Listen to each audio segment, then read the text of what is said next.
हैदराबाद मामा की ख़बर ॾियूं। पीपल्स मेडिकल यूनिवर्सिटी नवाबशाह जी शागिर्दियाणी परवीन रिंद इंसाफ़ लाइ पेरे उघाड़े सिंध हाई कोर्ट पहुची वई आहे। तव्हांखे अपडेट कंदा हलूं। अहम ख़बर आहे 4 महीना थी विया आहिनि। परवीन रिंद जो चवणु आहे त इंसाफ़ लाइ सरापा एहतजाज बणियल आहियां। अदालतुनि मां इंसाफ़ जी उम्मीद आहे। मूं पंहिंजो कैरियर तबाह करे छॾियो आहे। जिन नाइंसाफ़ी उन्हनि समूरनि नियाणियुनि खे इंसाफ़ खपे। अव्हांखे आगाही ॾियूं पिया। ब्रेकिंग न्यूज़ आहे। हैदराबाद मां पीपल्स मेडिकल यूनिवर्सिटी नवाबशाह जी शागिर्दियाणी परवीन रिंद इंसाफ़ लाइ पेरनि उघाड़ी सिंध हाई कोर्ट पहुची वई आहे।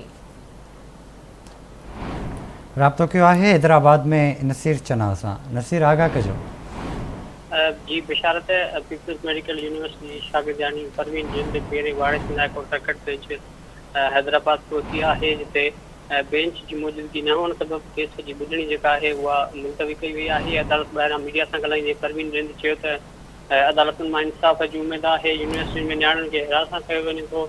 4 महीना थी चुका आहिनि। इंसाफ़ लाइ सरापा एहतजाज बणियल आहियां, पर हिन वक़्त ताईं इंसाफ़ न मिली सघियो आहे। चवणो हो त नियाणियुनि खे पखे में लटकाए मारियो वेंदो आहे। चयो वेंदो आहे त ख़ुदकुशी कई आहे। मूं पंहिंजो कैरियर तबाह करे छॾियो आहे। समूरनि नियाणियुनि खे इंसाफ़ खपे थो। परवीन जो चवणु हो त हाउस जॉब जो हक़ जेको आहे उहो खसियो वियो आहे। मां बची निकितसि इंसाफ़ लाइ अदालतनि जे दरवाज़नि ते आहियां। मुंहिंजी हाउस जॉब ट्रांसफर लाइ दरख़्वास्त ॾिनी हुई, उहा यूनिवर्सिटी इंतिज़ामिया रद्द कई आहे। इंतिज़ामिया इहो ॼाणायो आहे त असां मजबूर आहियूं, कुझु बि नथा करे सघूं। वाइस चांसलर जो मञ थियल आहे ऐं मुंहिंजी तइलीम तबाह करण में यूनिवर्सिटी इंतिज़ामिया जो वॾो हथु आहे, पर मुंहिंजा हौसला अॼु बि बुलंद आहिनि। ग़रीब नियाणी डॉक्टर थींदी, भले इंतिज़ामिया पंहिंजे उहिदे ते क़ाइमु हुजे, पर इंसाफ़ लाइ अदालत मां उमेद आहे। जी महिरबानी अव्हांजी नसीर अपडेट करण लाइ।